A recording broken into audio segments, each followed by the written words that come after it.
pretty quick.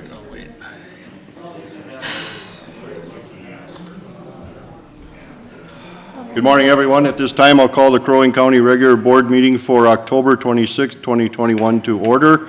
If you'll stand with me for the Pledge of Allegiance and a moment of silence, please. I pledge allegiance to the flag of the United States of America and to the republic for which it stands, one nation, under God, indivisible, with liberty and justice for all.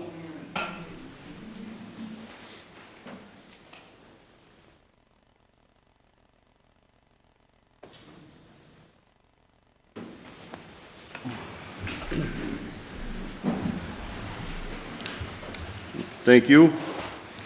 At this time, we'll have open forum. This is the opportunity for anyone in the audience who would like to speak on any subject other than what's on our printed agenda. There's a 3-minute time limit on each speaker. Each speaker should present something that a previous speaker hasn't spoken to on that same issue. So at this time, is there anyone in the audience who would like to speak?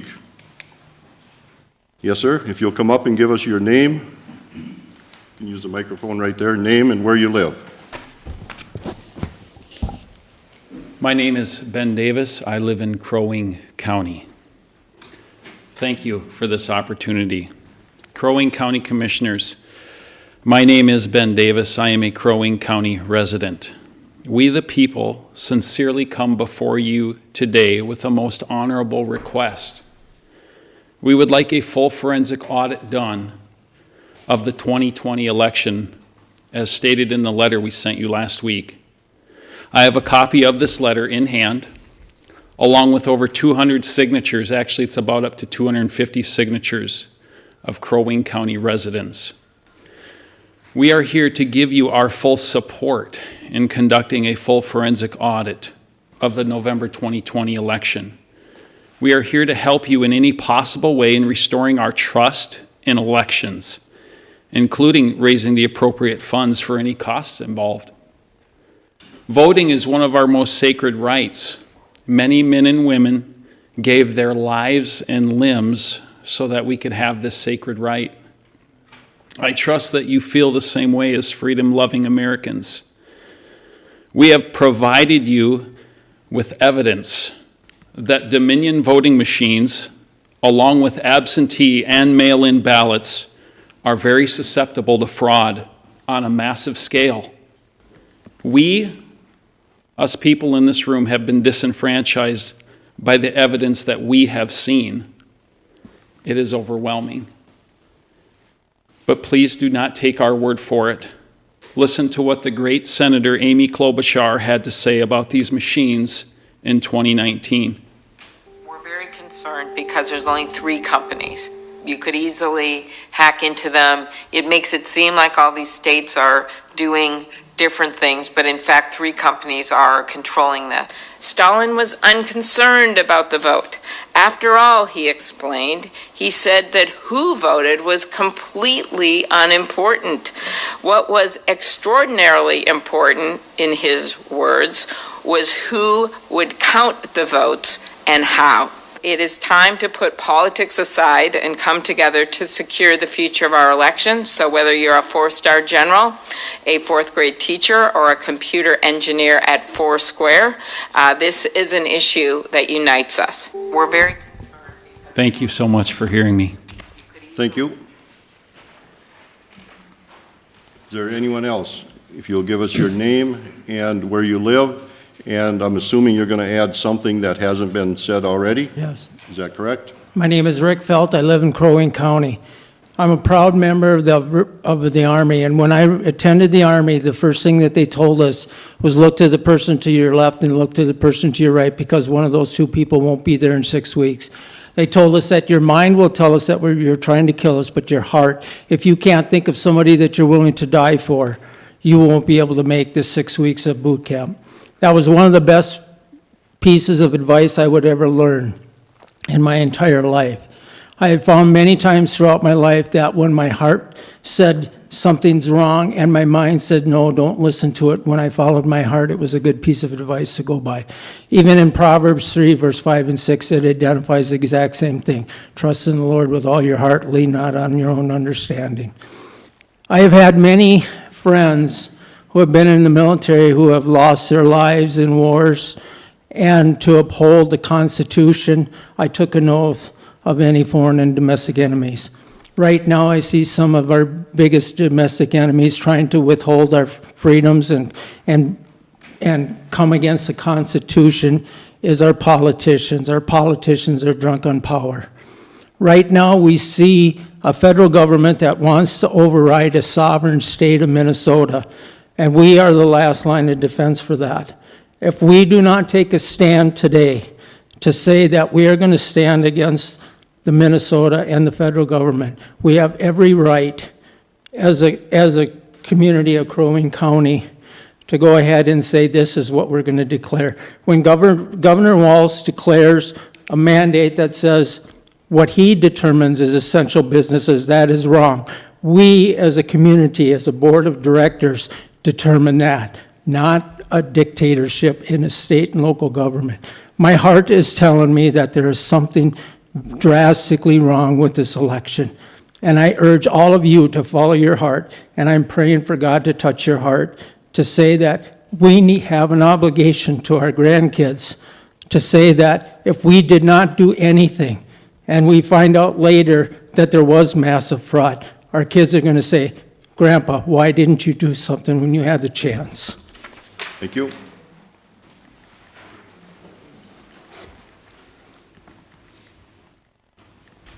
Yes, sir. Your name and where you live. My name is Bob Gross. I live in Cass County. My wife and I own several businesses operating and located in Crow Wing County, though. So I found out that in 2020, the ballots received in the mail in Crow Wing County did not follow Minnesota election laws. I reviewed the Minnesota law for ballot boards and learned that the ballot board must consist of a sufficient number of election judges from both parties, and the judges must be appointed by the county commissioners. The board may also include, but not consist of, deputy county auditors or deputy county clerks who have received training. Again, according to Minnesota law, the board may include some deputies, not staff, only deputies, and the election board must always have the election judges. Minnesota state law states that the ballot board receives the unopened ballots from the county auditor. But in Crow Wing County, the ballots were removed from the envelopes by the office staff. Minnesota law states the ballot board has the sole responsibility, not office staff, to review the envelopes and accept or reject them, as well as the ballots. The writings of Keith Ellison and Steve Simon are in direct conflict with Minnesota law. They state the following incorrect guidance. The county absentee ballot board may establish for processing may consist of staff trained and certified as elected judges. A board made up of county staff is exempt from the party balance requirement that normally applies to election judges. It's my understanding that the House and Senate can change the law, not the Attorney General and not the Secretary of State. Ballots received by mail must be handled in accordance with Minnesota law. Not following Minnesota law leaves us with a question: why? That's all I have to say. Thank you.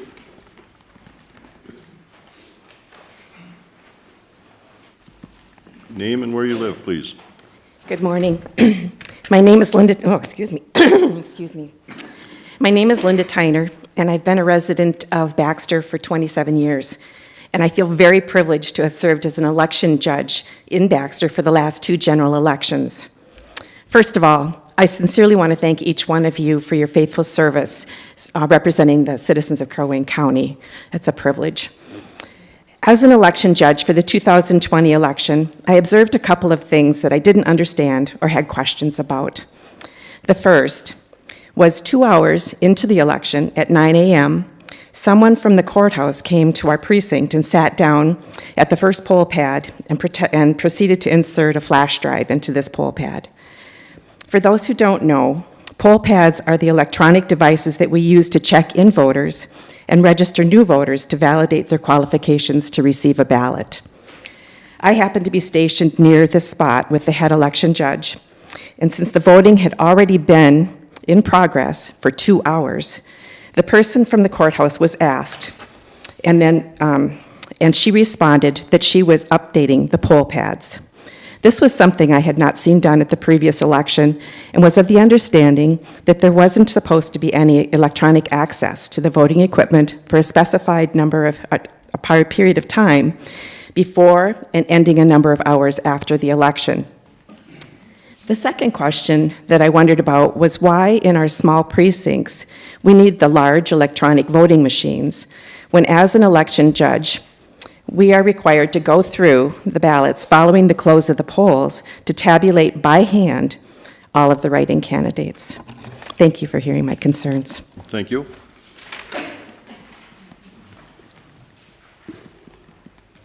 Yes, sir. Name and where you live?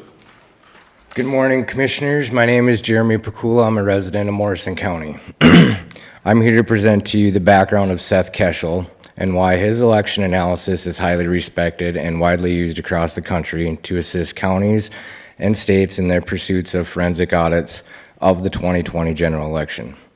Mr. Keschel is a former Army captain of military intelligence. He served 6 years in the military, which included a 1-year deployment to Afghanistan in 2011. He began analyzing election data in Texas heading into the 2014 midterms, and then expanded his analysis nationwide in 2016. He went on to successfully predict the presidential outcome of all 50 states and the District of Columbia 100% in 2016. Seth often says that he likes to view the data from a 30,000-foot perspective when looking at the numbers. He has researched national presidential voting trends dating back to 1892, but has more recently focused on breaking down state-by-state voting trends going back to 2000. This analysis includes new voter registrations by parties in states where it's applicable, votes gained by each party from one voting cycle to the next, and accounts for population growth. Naturally, Seth took his accumulated data and made predictions of the 2020 general election. The reported results of the election were drastically different than his analysis had predicted, and considering he was 100% accurate in 2016, those numbers just didn't add up. Due to this anomaly, he sat down to break down and analyze the over 3,000 counties across the country, state by state.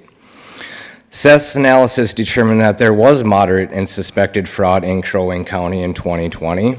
Let's work together to reassure the citizens of this county that the 2020 election was accurate, safe, and secure by conducting a full forensic audit of Crow Wing County's 2020 general election. Thank you for your time. Thank you. Anyone else? Yes, ma'am. Good morning, Commissioners. My name is W Sylvester, and I'm a resident of Jenkins Township. Do you believe in mathematical calculations that could be considered 1 + 1 is 2 or 1 + 1 is 4? If you don't believe that 1 + 1 is 4, we have an opportunity to tell and share with our Crow Wing County residents that we've either done it right or we can do it better. I'm here to share the Dr. Frank information that you all received in your packets. If I could have you look at the first two sheets of the packet. One is sharing the 87 counties of Minnesota, and one is for Crow Wing County.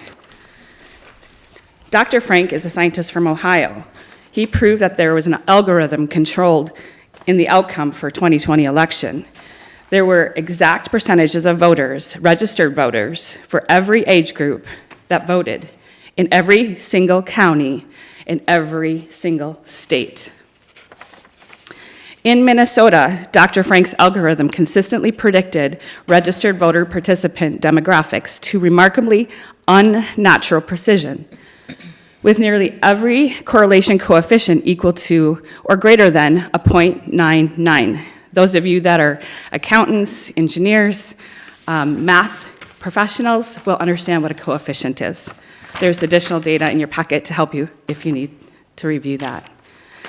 In Crow Wing County, we were a coefficient of 1, 100% predictable. We are one of 13 counties in our state that had a coefficient of 1. If you look at those graphs that I shared with you, look at the black line, total registrations. Now look at the red line, total ballots cast. There is a pattern for every age group that follows this information.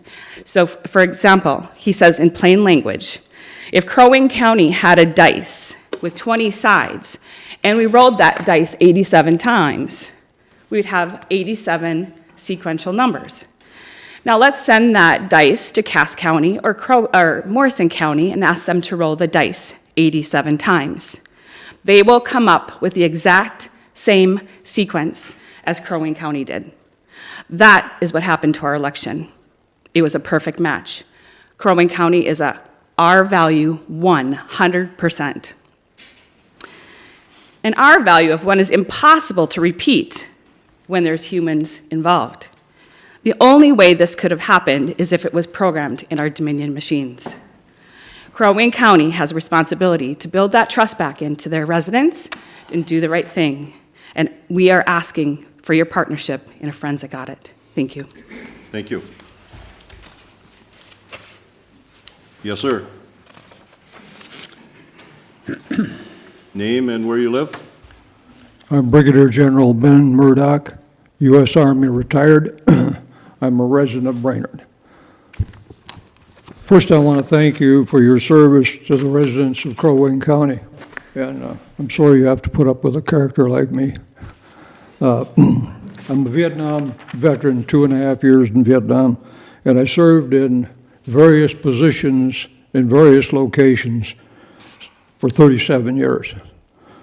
For all of you who are citizens and all the citizens of this great nation, but one of my greatest honors is to be a husband and a great-great-grandfather. I'm also a veteran who can get a little emotional as I'm up here because I see the body bags I filled in the 2.5 years I was in Vietnam. Men who fought and died for the principles of this nation, life, liberty, and the pursuit of happiness. All because they wanted to pass that on to their children, their grandchildren, and other children of this great nation. As veterans, we consider one of the key core values of this great nation, of the people, for the people, and by the people, is the right to cast our ballots in a fair and transparent election. In our country, we, the people, at the ballot box determine who our leaders are. They're not sent down from Washington, D.C. or from the state of Minnesota. We select them. And it's the sacred obligation of all, I say all, of our elected officials to ensure that every voter is confident that his or her ballot is counted in a fair and transparent manner. I say again, confident that his or her ballot is counted in a fair and transparent manner. Question for you. Are you confident that every ballot that was cast was counted in a fair and transparent manner? I'm sorry to tell you that this old soldier is not competent. Thank you. Thank you, sir, and thank you for your service.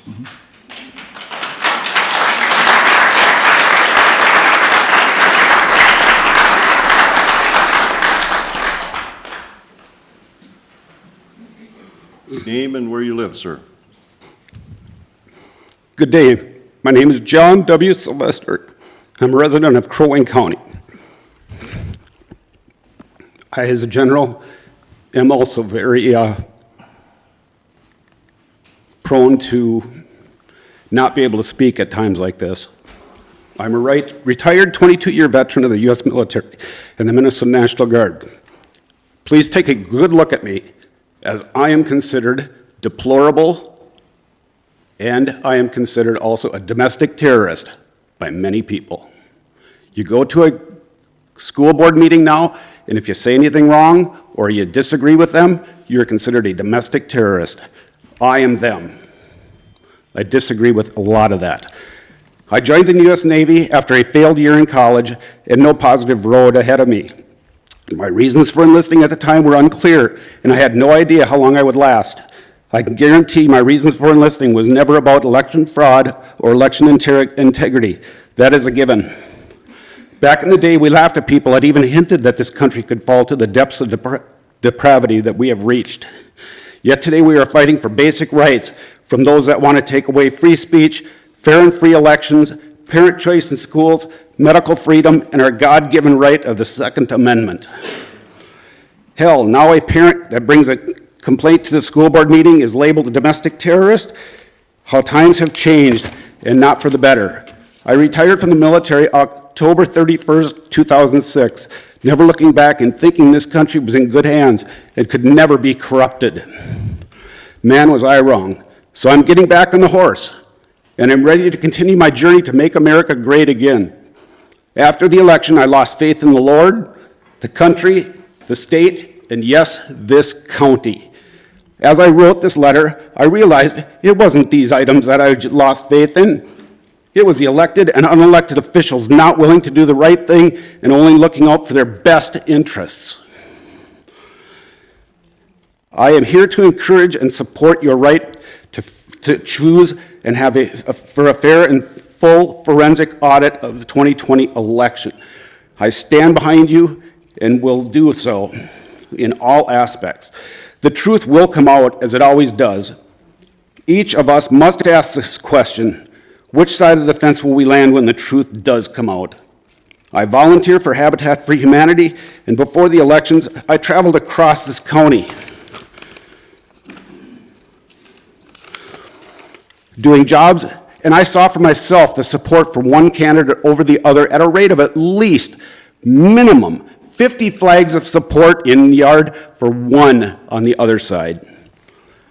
I stand for a full forensic audit, and it will prove without a doubt who won the election up and down the ballots in many races.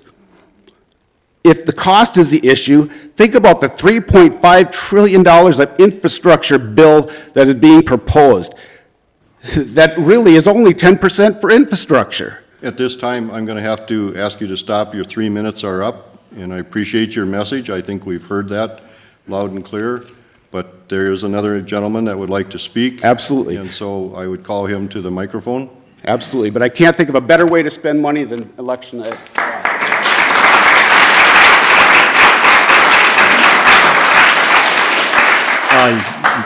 Doug Kern, I am voter number 122 in Crow Wing Township. I'm a supervisor on the board. We voted for in-person voting. We still receive, me and my wife and my boy receive mail-in ballots, at least 2, if not 3. I don't remember if it was 3. As far as the election went, when I voted many, many times. I've been active in the community many years. And when I voted, the lady says, you stick the ballot in and it'll count your ballot. And I stuck my ballot in, and we waited, and we waited, and we waited. That ballot sat there for almost a minute, just under a minute before, and she was freaking out because when that ballot went in, it waited and waited and waited. We had a line behind me that were waiting to get their ballots put in. The election system, when in 2010, when Mark Ritchie was the Secretary of State, that's when I lost my confidence in our election system. I still vote because that's really the only thing you can do.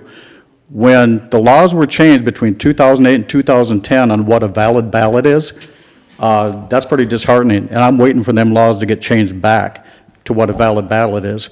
I am voter 122, Crow Wing County Township, and I want to know what happened to my ballot. Thank you.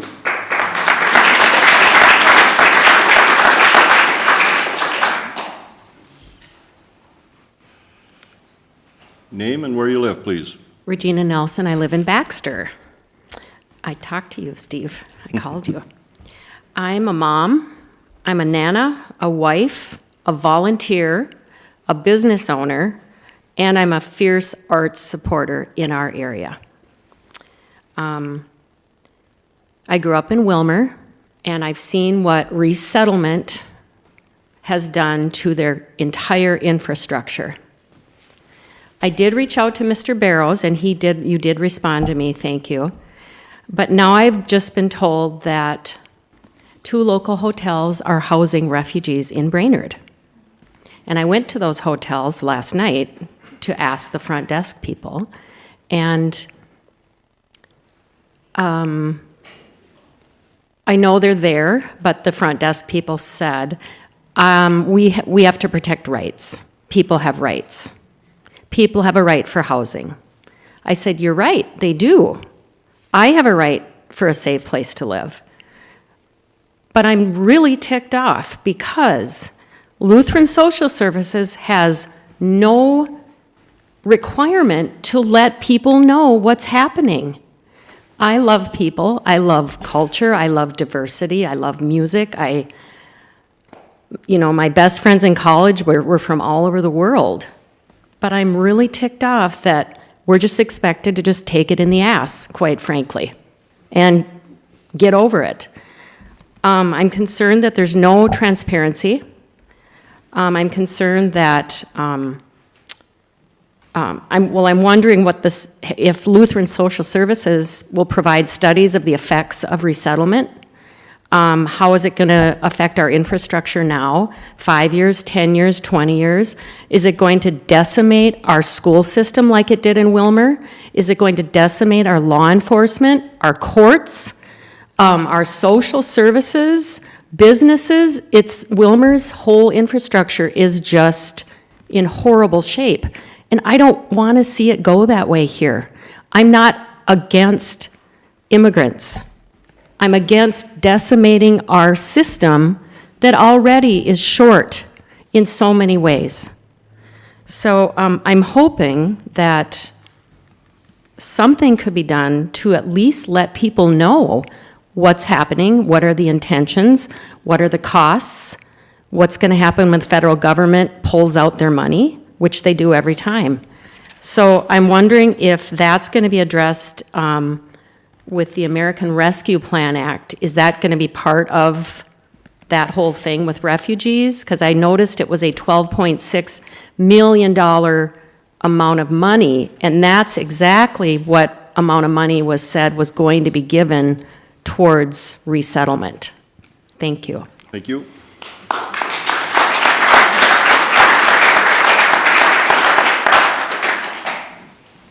Anyone else that would like to speak on a subject that's not on our printed agenda?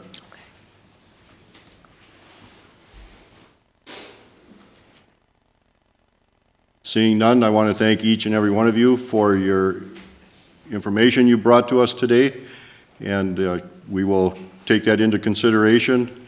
So I appreciate it, and we'll move on with our county business today. Thank you very much. Yeah. Sure.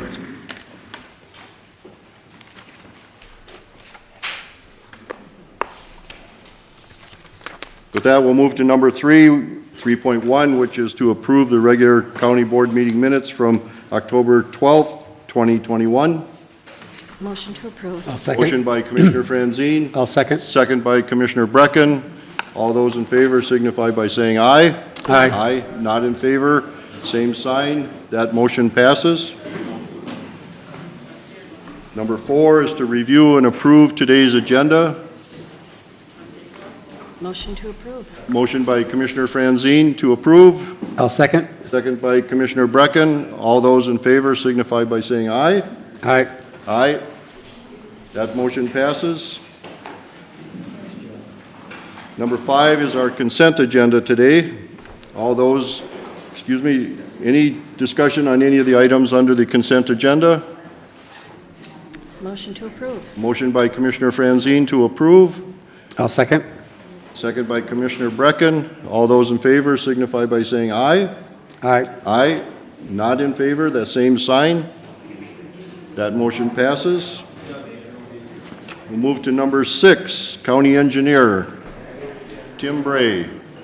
I see him on the other side of the door, so it might be a moment. And let's see if you Mr. Chairman, if you could jump ahead to number 8, quick. Sure. I have to take off. I don't have anything to report today. I do need to go over to the SO on a very high-profile case that we're having a review with law enforcement on, but I could answer any questions if anybody had anybody. Any questions for the county attorney? And with that, I would say thank you for being here. We Thank you, appreciate Mr. it. Chairman. Have a good day, everybody. Thank you. And since Tim is not in the room yet, Sheriff, would you like to have your opportunity? Mr. Chair, Commissioners, I also have nothing. My voice is not back yet, so I'm trying to save it, but I would certainly try to answer any questions that you do have. Any questions for the sheriff? No questions for the sheriff, and with that, we would say thank you for being here this morning. Appreciate it.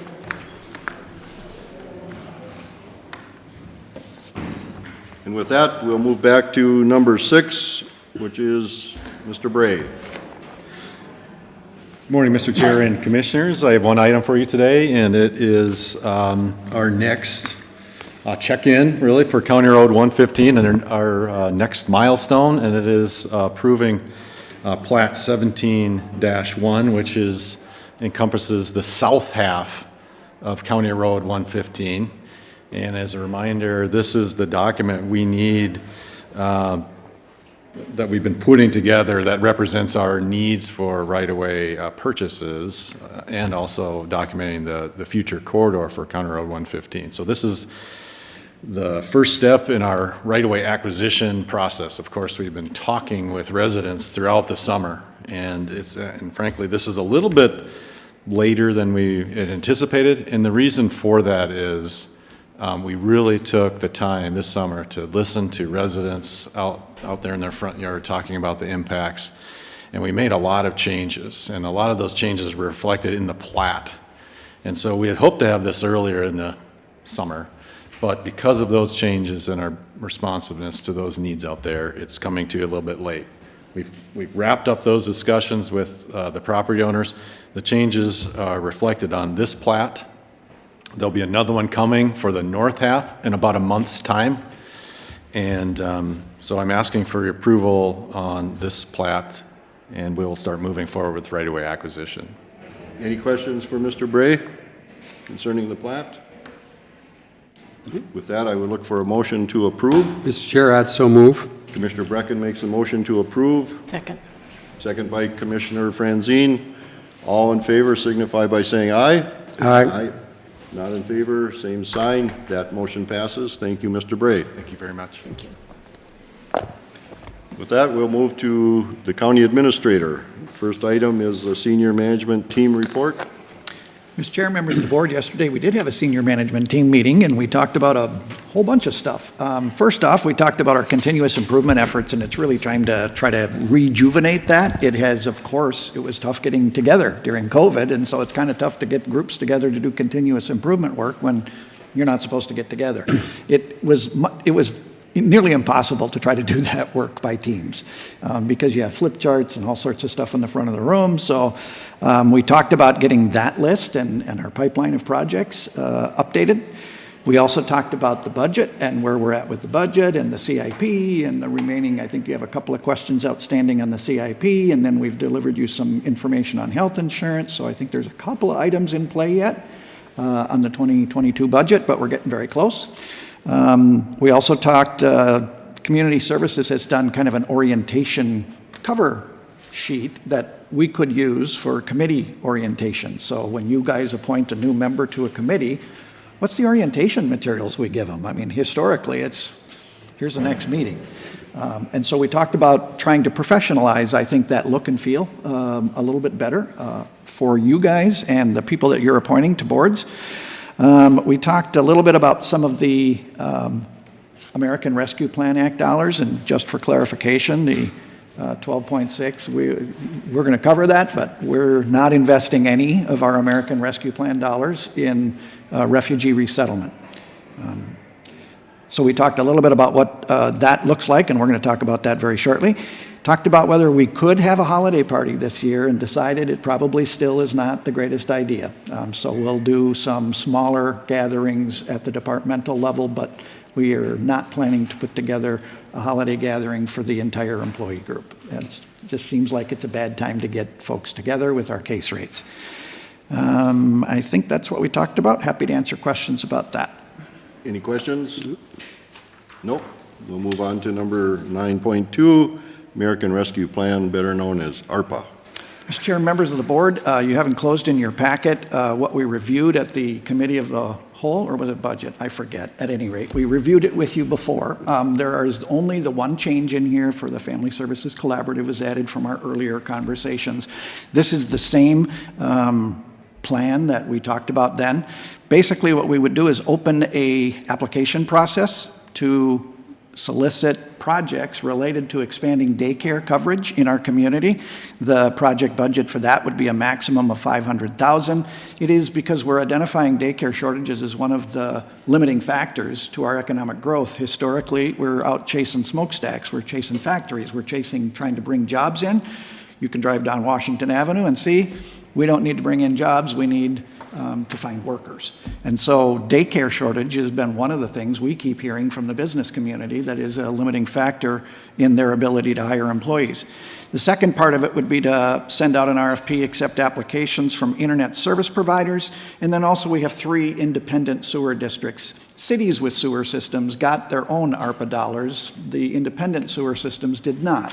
And so in that category sort of infrastructure, we would entertain some proposals from them and from internet service providers to expand broadband access in those areas of the county that are unserved or underserved. The third category would be backlogs in the court system and for other ideas that we can invest in our infrastructure for the long term that will help to hold our cost structures down. And so we're going to be looking for the list of ideas from our internal departments. The fourth category is related to the Family Services Collaborative and trying to establish their independence. The fifth category is for trying to reimburse some of the things that we have in the CIP if they can be funded through the American Rescue Plan. Finance will go through our CIP and see what could be funded that way. And that will, I think, help down the line with the county's finances. Those are the 5 buckets. I'm happy to answer any questions that you may have about them. Otherwise, I would be looking for board approval to implement that plan. One thing that we didn't address at the budget meeting was in bucket number 2, having 2 commissioners assigned to review those items there. We did that in bucket 1, and 3, 4, and 5 are more driven by staff, I believe. So yes. So yeah, I did miss that. Pardon me? I did miss that. I see it. So if you have 2, and we did have Commissioners Brecken and Hoag to review bucket 1. Right. So you may think about different commissioners to review bucket 2. And my thought on bucket 2 is that those 2 items impact townships more than it does, for instance, my district. Not that I couldn't do it, but if there are commissioners that have townships in their district and would like to sit in on that particular bucket, I think that would make some sense, but it's up to the individual commissioners. So Commissioner Franzine, are you interested in serving on that one? I only have one township. There are 3 other townships that have many more, or 3 other commissioners that have many more townships, so. The only thing I know is Lake Edward Township. It's a high priority for them. The other thing I know yes, and they have already offered their money, so. Mm-hmm. Yep. But they want certain things. They want internet in their township. I volunteer to be part of that. And that was the other one, was Ideal Township. I know is pretty active on this topic as well. Right. But it's up to you guys. I'm hearing, Commissioner Franzine, that you're not really interested in serving on that. Is that true? Well, if no one else will, but like I said, I have one township. Yep. Commissioner Brecken, Commissioner Coring, and Commissioner Hoag have many townships. And Commissioner Coring, unfortunately, isn't here to address the issue. I'll take it if nobody else wants it, but. Well, I would also volunteer for that, but if Paul has strong feelings towards it too, I could back out, but Yeah. if not, I can Yeah, we could- sit on that with Bill Yeah, again, if I'd that's do it all too. right. Okay, so at this time, I'll appoint Brecken and Hoag with the caveat that if Commissioner Coring would like to be on that one, he'll replace Commissioner Hoag. Okay. Is that I'll okay run with that up the everybody? flagpole with Paul. Okay, And he is ill today, so that's why he's not here. right. So now I would look for a motion to approve the 5 buckets that we have listed on the screen. I'll make that motion. Commissioner Hoag makes the motion to approve. I'll second. Second by Commissioner Brecken. All in favor signify by saying aye. Aye. Aye. Not in favor. Nobody's here to object, so that will pass. And if the project team could hang around after the board meeting, we'll just compare notes. Maybe one quick, are there any timelines to any of these? I know we discussed, or I guess I didn't, Yes, we would leave the application window for the first bucket open until December 3rd. Same with the second. I want to make sure. We're going to leave that one open to December 3rd. The internal stuff is a little bit more flexible. We don't have a deadline on that. That's a little bit more open-ended. I think with the Family Services Collaborative, we didn't put a deadline, but it's going to need interaction. So Sooner than later, I think would be better. Yeah. and there's a plan that we get this word out to as many people as possible. I think, did we discuss radio as one of those? Yes. And of course, the newspapers, and I believe you had a email list of folks, so, good. We have a $5,000 budget for advertising for that first bucket, daycare shortage issues. The other ones, like internet service providers, we know who's active in the county, and we'll send anybody who's an internet service provider in Crow Wing County the RFP. Do we not have a list of licensed daycares in the county? Yes. That we could mail We also? will. Okay. Yes. Okay. Anything else? With that, we'll move on to 9.3. Schedule a public hearing change for the unnamed body of water to Foxhunter Bay. Mr. Chair, members of the board, we got a petition on October 14th from Joe Otterstetter to change the name of a bay on Whitefish Lake, Lower Whitefish Lake, Foxhunter Bay. It is currently an unnamed bay. It is apparently around an old resort, and I don't know if it's the Fox or the Hunter, but there's a resort with names around that. It is, what I'm told, it is known as Foxhunter Bay locally anyway. And so they are looking to have that formally named. I reached out to the DNR, and they do formally name bays. So there is a process, just like a lake name. It's the same process. And so we'd have to schedule a public hearing, send out notices to the adjacent landowners, and go through the process. It's a recommendation that we would make to the DNR. It's because it's been unnamed for more than 40 years, the commissioner is the only one who can make the official change. If it was less than 40 years, then our recommendation carries more weight. Either way, it's really a recommendation to the DNR. They have to, by the way, then get federal approval because there's a federal process for naming bodies of water, but they take care of all that for us.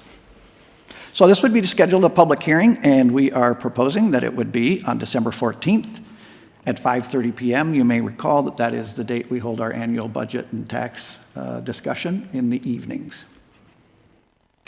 Mr. Chair, can I just make a slight correction? The notice does not go to adjacent property owners. It goes to the chair of the town board. Town board? Okay. And it also goes to the DNR, Commissioner of the Natural Resources.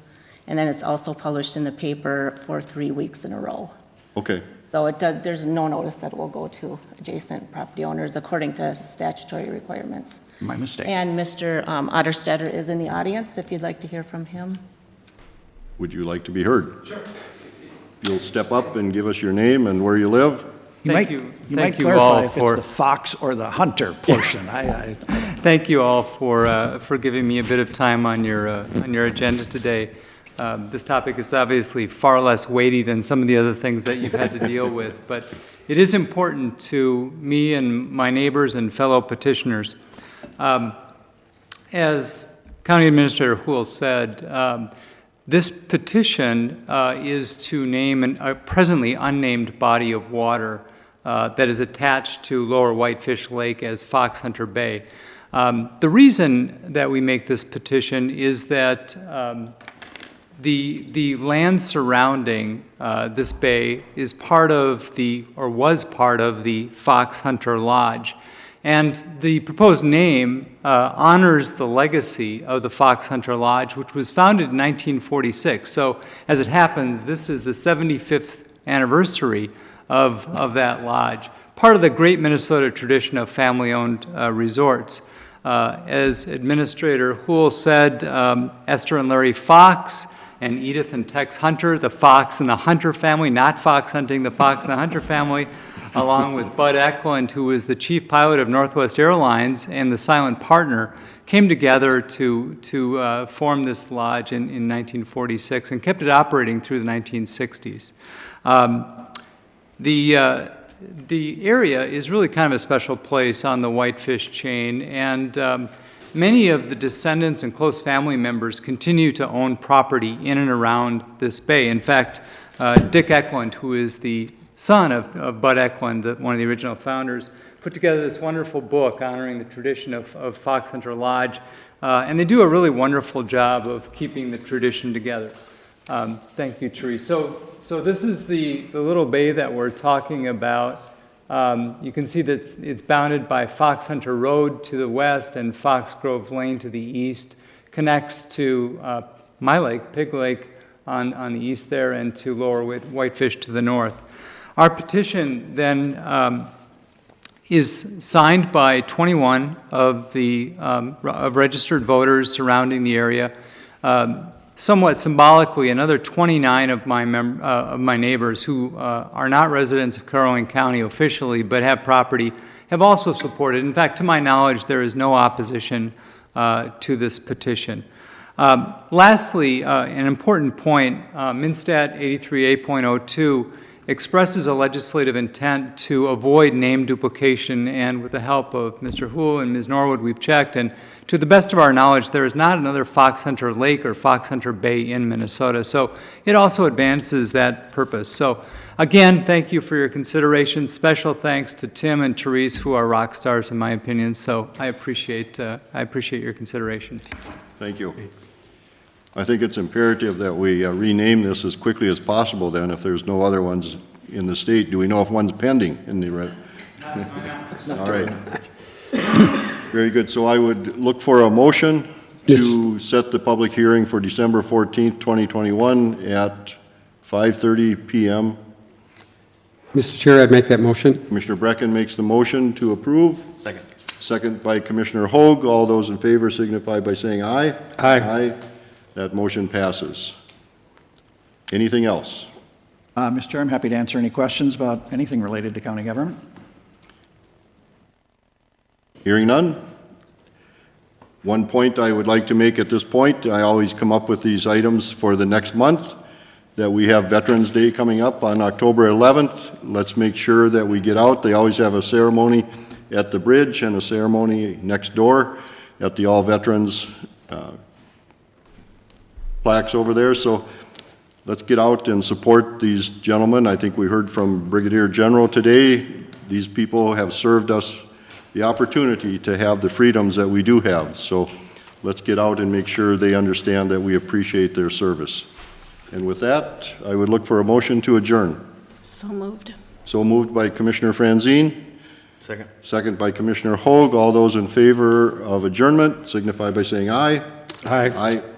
Those not in favor, I guess can hang around. The rest of us are gone. Thank you very much, everyone.